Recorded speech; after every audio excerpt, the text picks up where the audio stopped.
Lamine Diop Radiakhé ziarate naa la. waaw delloo ziar Général TV. naka waari mbaam nga jàmm. waaw lépp jàmm kay. Radiakhé en finale. Radiakhé toujours en finale. waaw gis nga sant yàlla rek. waaw Radiakhé nu mu demee noonu. waaw gis nga sant yàlla rek xale bu ndaw la liggéey rek. waaw est-ce que doo baal gars yi tamit.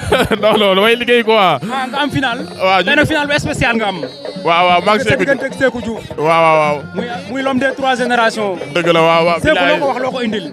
waaw Sékou di ñaan yàlla may ma ndam si kawam rek. daanaan naa ko mais dama ñaan yàlla daanaat ko quoi. ah mos nga koo daan. mos naa koo daan waaw. kon bii mooy seen deuxième combat. bii mooy suñu deuxième combat waaw. ah bon waaw.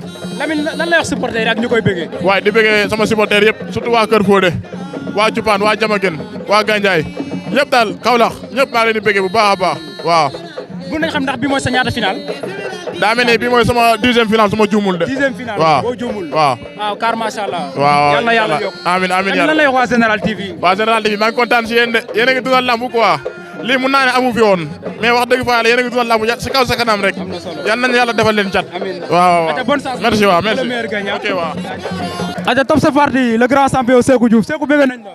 waaw maa ngi leen di nuyu. ziar la. ziare naa leen. 4e finale successif Sékou Diouf depuis nga def retour ba léegi.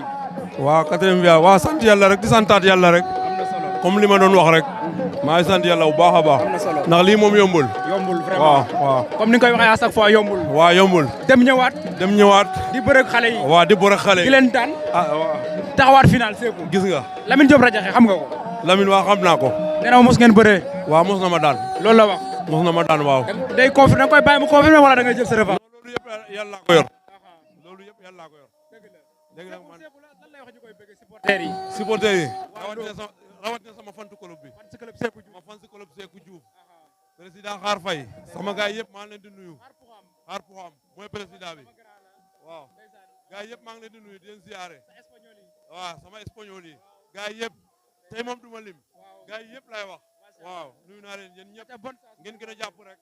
waaw waa Général TV waa Général TV kusaɗakinoonu kenu mbiya rek nam kenu mbiya hoɓisa saxle a paax ino fop kay abonné in waaw nuno Espagne nu saɗakino rek leya nuune nu ɓaato ndam fansi club fe Xaar Faye président at yo ngorgorlo rek contanam na nuun a paax waa ñoom nen rek balay dara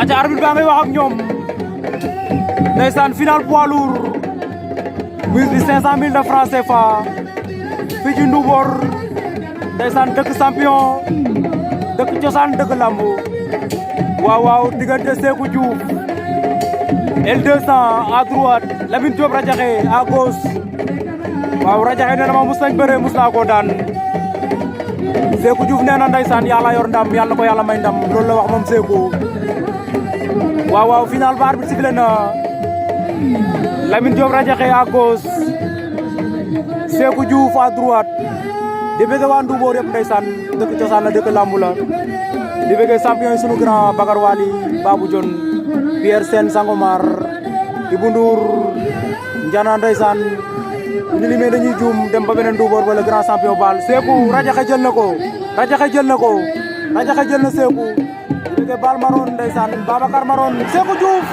Radiakhé daan na Sékou Diouf Radiakhé daan na Sékou Diouf ndeysaan Sékou tu n'as pas démérité waaw final ba gaaw na Lamine Diop Radiakhé daan na Sékou Diouf loolu moo xewoon fii ci Ndoumbor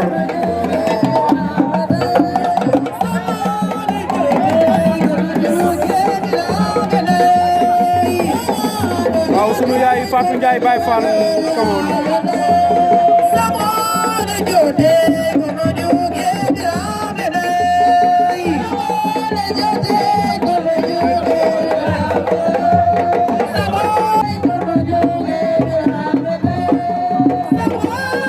waaw sunu yaay Fatou Ndiaye Baye Fall ndeysaan na Ndoumbor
yaay Fatou Ndiaye Baye Fall way loolu waa Général TV ndeysaan amin waay mama